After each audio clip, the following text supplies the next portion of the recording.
Adorni, ¿cómo estás? Hola, Bienvenido. ¿cómo andas, Antonio? ¿Bien? Bien, bien. ¿Me das tu punto de vista de la derrota del domingo? Bueno, un poco lo explicó el presidente en el discurso el día de la derrota, el día domingo. Y creo que hubo, por supuesto que un error político, está claro, digo, me parece que no se les llegó a todos los bonaerenses a explicar como corresponde y de una manera simple el por qué estamos haciendo lo que estamos haciendo.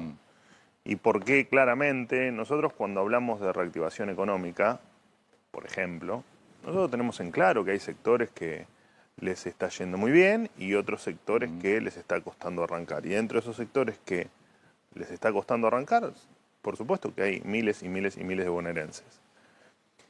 Y creo que más allá de que todos estamos haciendo una autocrítica, no solo por instrucción del presidente, sino porque efectivamente hubo errores, digamos, hay cosas para corregir, pero creo que uno de los mayores errores que cometimos fue ese, el no explicar el por qué.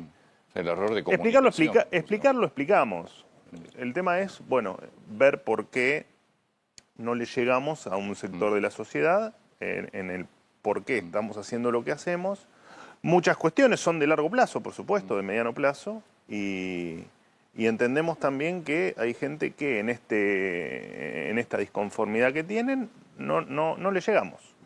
Y vamos a hacer, más allá de que hay otra explicación, por supuesto, que el kirchnerismo, el peronismo, el tradicional aparato de la provincia de Buenos Aires jugó al 101%. Y nosotros no somos de la vieja política, nosotros somos de la nueva política. Entonces el aparato, los intendentes y todos los recursos puestos a disposición de una elección, con un sistema electoral viejo además, ¿no? Con un sistema electoral que no quiso adaptarse al siglo XXI, como lo hicimos en Nación con la boleta única papel. Bueno, ese fue el conjunto de causas que hizo que la elección se pierda el domingo. Cuando vos hablas de error político, pues yo digo, la persona que tiene una pyme y que no vende y tiene que... No puede producir porque no tiene dónde vender la mercadería, no tiene compradores. El tipo que tiene un negocio. ¿Qué es error político eso? O sea, Es lo que te estoy diciendo, es no haberle... O sea, le tenés que explicar que no va a vender o que No, le tenemos que explicar por qué hacemos lo que hacemos, le tenemos que explicar por qué el tener un 211% de inflación anual está mal y por qué no tener inflación está bien. Tenemos que explicarle que el esquema populista estaba mal y por qué abrirse al mundo y fomentar el sector privado, fomentar las inversiones, por qué está bien. Creo que nos faltó explicar que estamos en un punto de inflexión, como lo estuvimos en el 2023. Ojo, en el 2023 estuvimos en un punto de inflexión. Era terminar de cubanizar o ir hacia un país normal. Y hoy estamos en otro punto de inflexión, que es seguir hacia adelante con todo el sacrificio que un montón de gente viene haciendo y terminar en donde nosotros entendemos que vamos a terminar, en un país próspero, sin inflación, con crecimiento, con mejores salarios y todo lo demás, o volver hacia atrás. Digamos, hoy estás en un nuevo punto de inflexión. Y a los bonaerenses, aparte de los bonaerenses, hubo mucha gente que no fue a votar, digo, se dieron un montón de condiciones. Bueno, le tenemos que explicar por qué estamos en ese punto de inflexión y por qué el sacrificio vale la pena. Porque lo que creo que en definitiva lo que nos faltó fuerza en la explicación es hacia dónde estamos yendo, ¿no? Está bien, yo soy un comerciante o... Perdón, terminó las elecciones, pasaron las elecciones. El lunes Kicillof le puso un impuesto a todos los que utilizan Mercado Pago, que es utilizado por todos los comerciantes, incluso por los informales. Digo, bueno, a todos les robó un poquitito de plata. Es la provincia número 20, no es que fue el único. Había 19 antes. ¿Sí? Sin dudas, sin dudas. Pero lo hizo un día después de la elección y le sigue robando a una provincia que los impuestos ya los tiene por las nubes.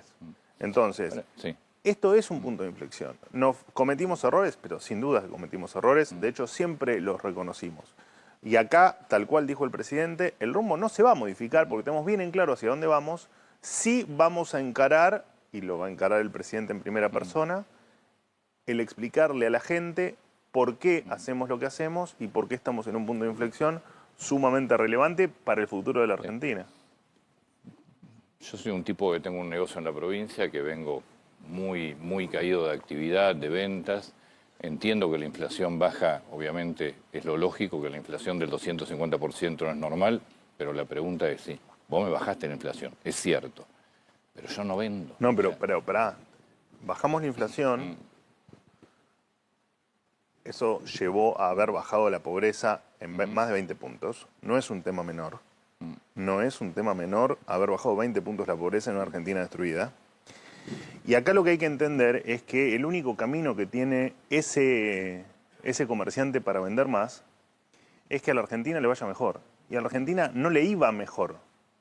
A la Argentina le va mejor haciendo todo para que haya inversión, para que ese comerciante pueda tener crédito, pueda invertir, pueda ampliarse, pueda comprar una máquina, pueda comprar más mercadería y que del otro lado haya gente que, gracias a la inversión y a que cobran mejor salario, pueda consumir más en ese comercio. Bueno, hoy todavía no lo puedo hacer. Pero te repito, ahí te lo dije al principio, en la economía hay sectores que en este nuevo esquema económico, Sí. por supuesto que hay gente que se tiene que adaptar. Y eso es por eso que estamos en este punto de inflexión. Ahora, soluciones mágicas no hay, lo dijimos siempre. El que íbamos a pasar momentos difíciles, lo dijimos siempre. Que está creciendo la economía, también lo contamos. Y también contamos que dentro de ese crecimiento de la economía había sectores que crecían mucho, como te dije al principio, sectores que se habían reactivado y sectores que todavía estaban al final de la carrera. Sí, Ahora, lo que tenemos que seguir explicando y de la manera más clara posible, especialmente al bonaerense, es que no hay soluciones mágicas. ¿Cuál es la solución? Un decreto que te rompa el presupuesto y que vos hoy vendas dos productos más por mes, pero que mañana la inflación te vuelva a generar pobreza y te vuelva a generar un nivel de atraso que vas a tardar años en recuperarlo. Nosotros no estamos dispuestos a eso. No estamos dispuestos a hacer populismo electoral, no estamos dispuestos a mentirle a la gente como no lo hicimos nunca. ¿Cometimos errores? Sin duda cometimos errores, pero por supuesto que cometimos errores. Ahora, no vamos a modificar el rumbo, primero porque es para lo que la gente nos votó, y después porque entendemos que cuál es el otro camino. Venezuela, Cuba, no vamos a ceder ante eso. No vamos a ceder ante eso. Como no íbamos a ceder a seguir con el mismo esquema, con un más de 50% de pobres y seguir ampliando la cantidad de pobres que había en la Argentina, no estábamos dispuestos. Vos me decís, hay un comerciante de determinado rubro que está mal, seguro te lo tomo, ni hablar. Ahora, la solución no es un decreto. sí. ¿Y creen que la gente los va a acompañar? Porque yo entiendo que ustedes no estén dispuestos. Lo que pasa es que si los resultados electorales son diferentes... La gente nos va a acompañar, después hay por supuesto un análisis más fino de lo que de cómo votó la gente. Hubo un ausentismo importante, Sí. hubo el aparato movilizado, como nunca se lo ha visto, Bueno, fue una elección que se nacionalizó. Una elección que se nacionalizó porque ellos iban a por todo, digamos, o sabían que si no iban a por todo no les quedaba nada. Ustedes también la nacionalizaron, de alguna manera. No, nosotros no la nacionalizamos, ¿por qué? No. Porque de entrada, cuando se desdobla la elección, ustedes empiezan a nacionalizar. Bueno, y fue la primera elección Sí, en la historia en la historia de la que se provincia. desdobla. O sea, claramente tenían las de perder y de ellos sacaron menos votos que en otras elecciones. Digamos, nosotros tenemos el problema. Ellos hicieron lo que hicieron siempre. Prometer cosas incumplibles, prometer cosas que suenan lindo, pero que en el mediano o largo plazo destruyen el país y encararon una campaña como la encararon siempre con todo el aparato detrás. Bueno, nosotros no lo íbamos a hacer. Nosotros explicamos lo que hacemos, explicamos hacia dónde vamos y explicamos por qué el volver para atrás es chocarte a 500 kilómetros por hora contra una pared de frente. Esas son las dos alternativas y lo vamos a explicar hasta el cansancio y de hecho en octubre vamos a ganar. Lo que pasa es que en octubre no solo queremos ganar, queremos arrasar. Y la diferencia entre ganar y arrasar va a ser ¿Por qué? explicarle a la gente por qué Sí. hacemos lo que ¿Por hacemos. qué el que no te votó, te votaría en octubre? Porque de acá a octubre mucho no vas a poder cambiar. Porque estamos de acuerdo. por varias razones. Primero porque fue una elección provincial, Sí. o sea, local, si se quiere. Por lo tanto, la motivación de ir a votar va a ser otra. Y porque además, los que no tienen en claro hacia dónde vamos o por qué estamos pasando el tiempo que pasamos o lo que venimos haciendo en estos 21 meses de gobierno, se lo vamos a explicar y lo va a hacer, te repito, también el presidente de cara a la gente. Acaban de vetar, financiamiento universitario, acaban de vetar emergencia pediátrica y están vetando seguramente hoy ATN, porque vence mañana. ¿Y cómo le explicas a la gente que después de una elección, con este resultado, vas a vetar el Garrahan, vas a vetar financiamiento universitario, vas a vetar ATN? Bueno, porque cada una tiene una Tuviste explicación. un costo altísimo con discapacidad. Pero nosotros no cambiamos de... A ver, nosotros no cambiamos el norte por una elección. No lo vamos a hacer nunca. Podemos reconocer cada uno de los errores que cometimos y corregir. Pero el rumbo es... Ya lo dijo el domingo el presidente. El rumbo no se modifica. Ahora, cualquiera de los vetos nosotros los podemos explicar. Sea por temas presupuestarios, sea porque son delirios populistas, o sea porque la ley va en contra incluso de lo que pretende el título de la ley hacer o mejorar. Entonces, nosotros no vamos a entrar en el juego populista. No vamos a dejar que el Congreso haga desastres en pos de tener un voto más en la elección o de... Te rechazan los vetos, no tenés mucha alternativa, queda convertido en ley.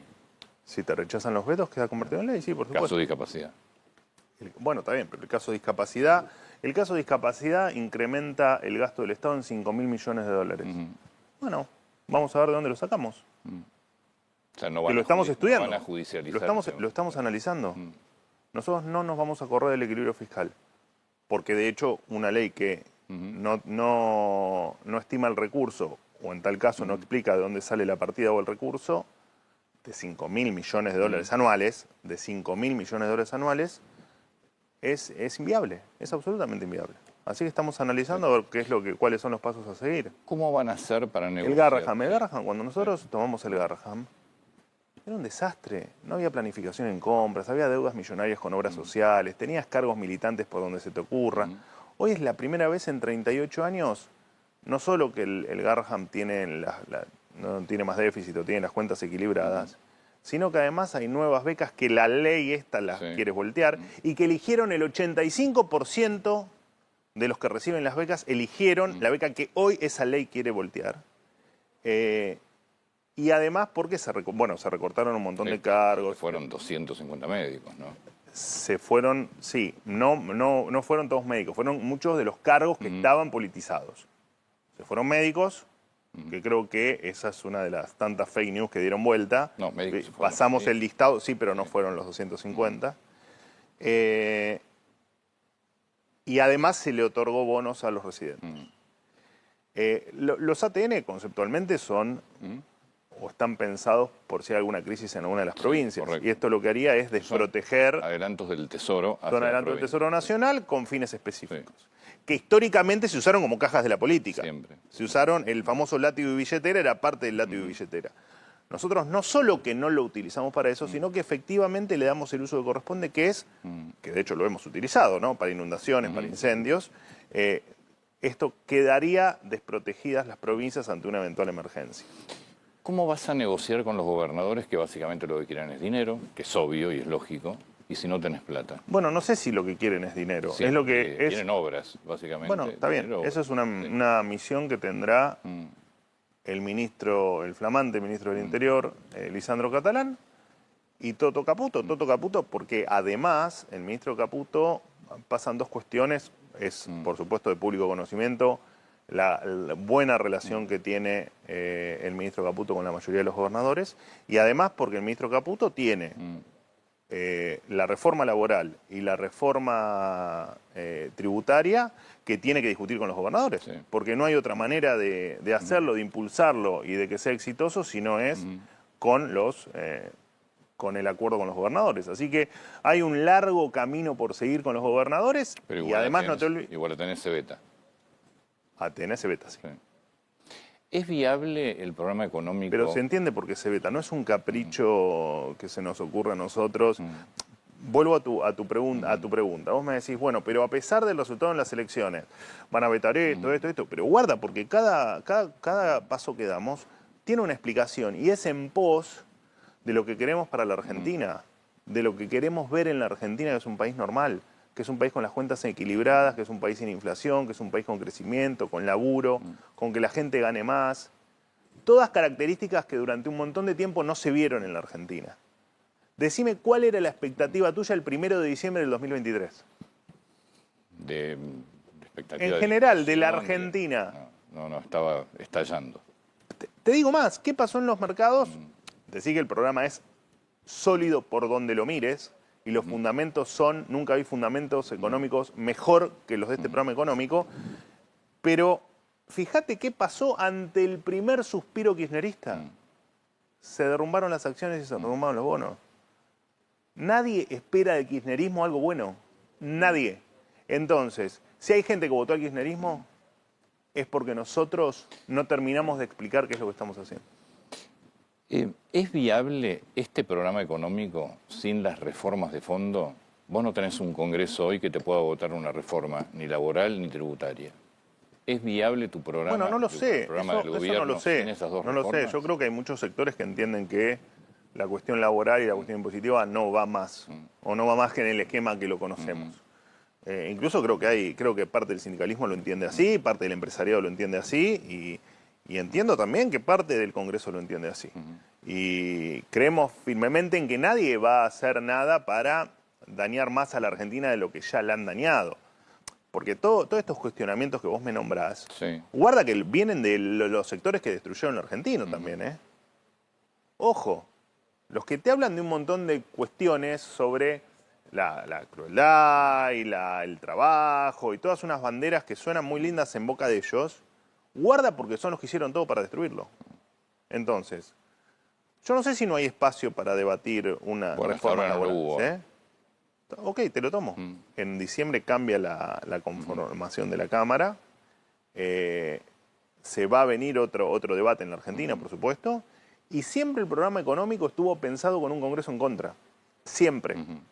Y siempre dijimos que era por etapas y siempre dijimos que cada cosa era a su tiempo por el músculo político legislativo, sin duda.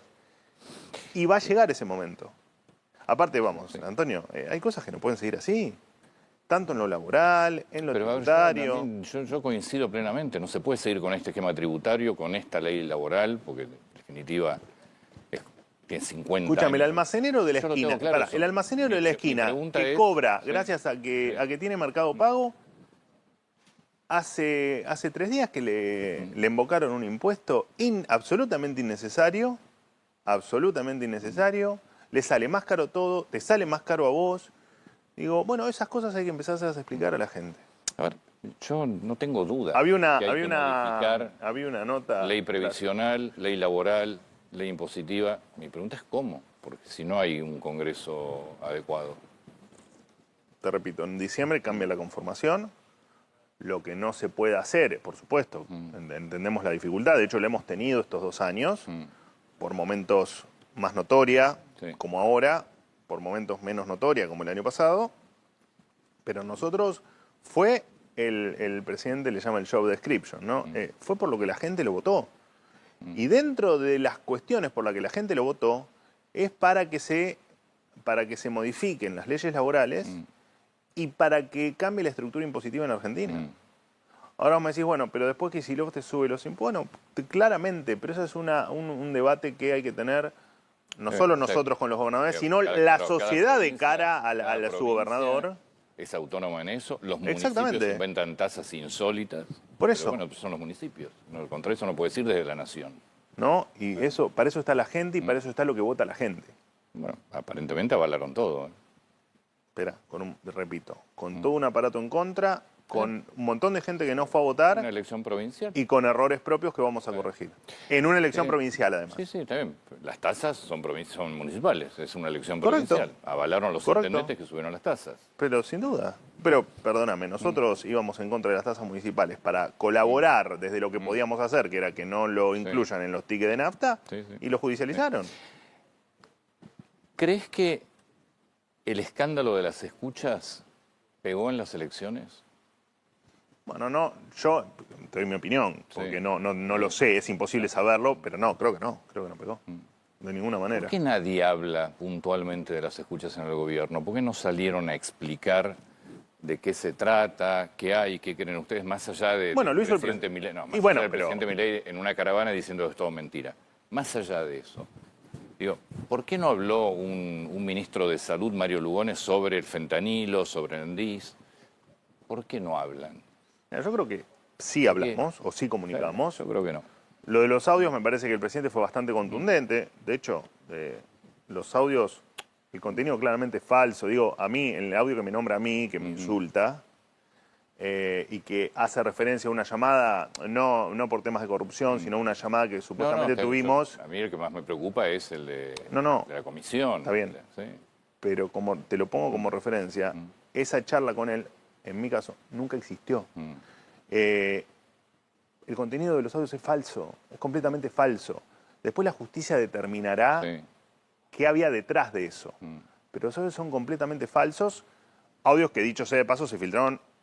De forma irregular. Sí, sí. No. Pero el día anterior a que se estaba discutiendo o se iba a discutir la ley de discapacidad. Entonces, que fue una operación política sin dudas, que el contenido de los audios es falso, no tenemos duda, y que la justicia tiene que investigar hasta el último eslabón. Lo que pasa es que, bueno, nosotros somos un gobierno que, evidentemente, de los primeros que no se mete con la justicia y que deja que la justicia actúe. Bueno, la justicia actúe y determine qué fue lo que pasó, por qué esos audios tienen ese contenido falso, y la veracidad o no de los audios.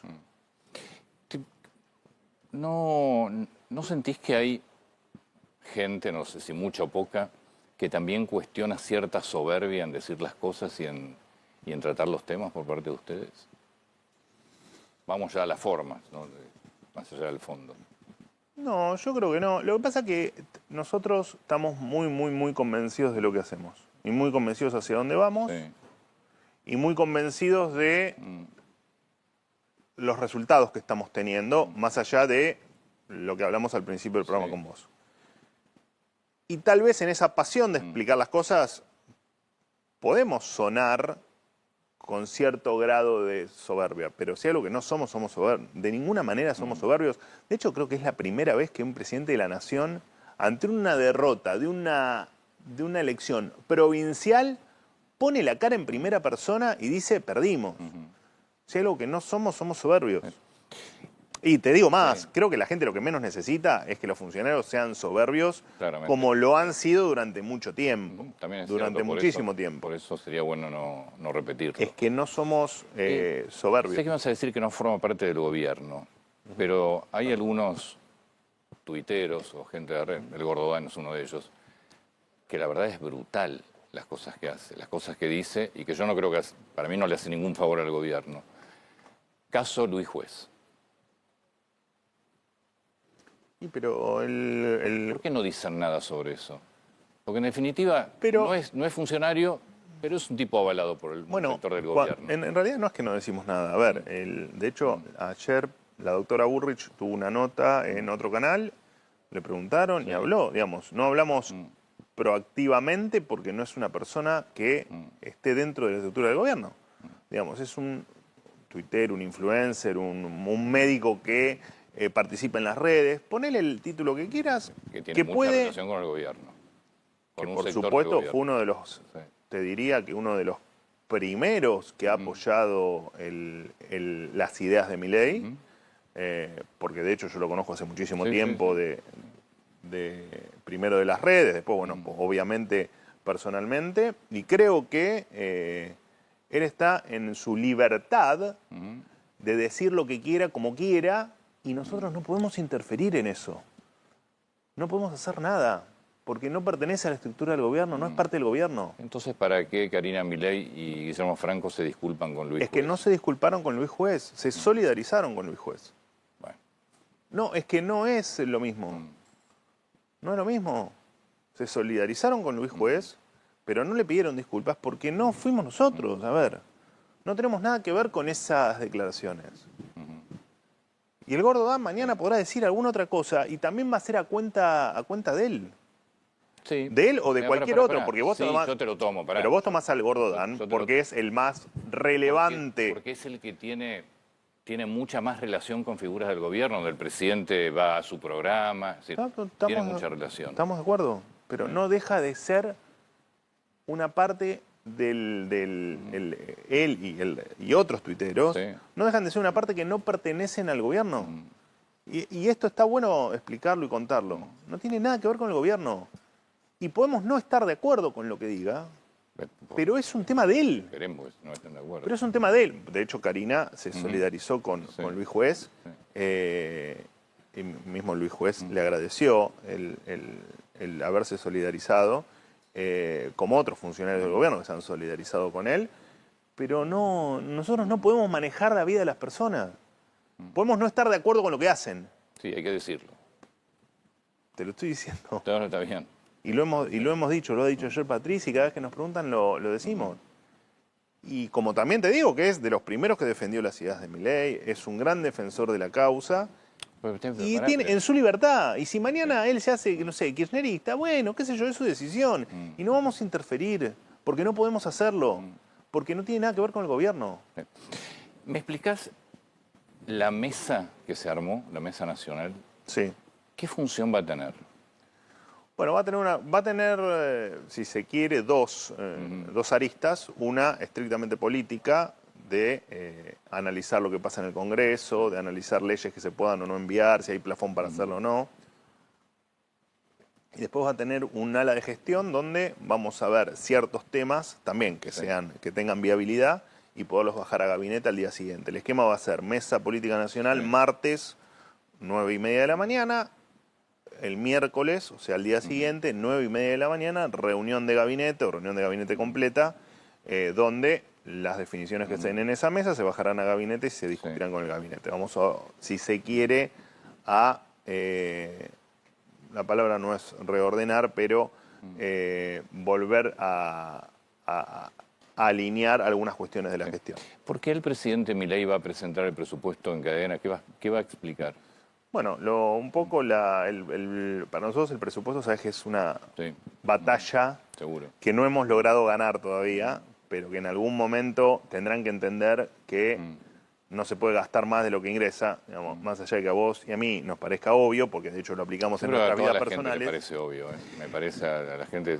Bueno, hay algo que pasa que el Congreso no lo ve tan obvio. Porque no trabajan, no pagan sueldos. Bueno, de hecho en el último... Yo creo que la gente productiva, no importa el color político, saben que no se puede gastar. Hay que entender que un presupuesto desequilibrado hace que terminemos con inflación y con pobreza. Es así de sencillo. Es tan sencillo como que 1 más 1 es 2. Un presupuesto desequilibrado te lleva a pobreza y te lleva a inflación. Y te lleva a que nos aislemos del mundo, te lleva a que no se invierta, te lleva a que tu salario sea cada vez más miserable. ¿Lo quiere entender el Congreso? Bárbaro. ¿No lo quiere entender? Bueno, qué sé yo. No tenemos más que seguirlo explicando. El presidente va a grabar la cadena nacional el lunes en Casa Rosada, a eso de no está totalmente definido, pero cerca de las 17 horas. Se va a emitir a las 21 horas y va a explicar el porqué del presupuesto, el porqué de lo que estamos haciendo y el porqué de la importancia del equilibrio en las cuentas públicas. Ojalá que después de tanto tiempo de venir explicando y además de mostrar resultados o los resultados que te da el equilibrio fiscal, que por favor los diputados y senadores entiendan que un país normal se hace no gastando más de lo que se tiene, porque el gastar más de lo que se tiene es evidente que nos trajo a décadas y décadas y décadas de fracasos. Lo único que tenemos para contar hacia atrás en términos económicos son fracasos. Y no estamos dispuestos a hacerlo. No lo vamos a hacer porque no hay razón para hacerlo. Porque la experiencia lo que te marca es que sistemáticamente tuviste presupuestos desequilibrados y sistemáticamente volaste por el aire. Y no lo vamos a permitir. Manuel, muchas gracias. No, gracias por el a vos. tiempo, por favor.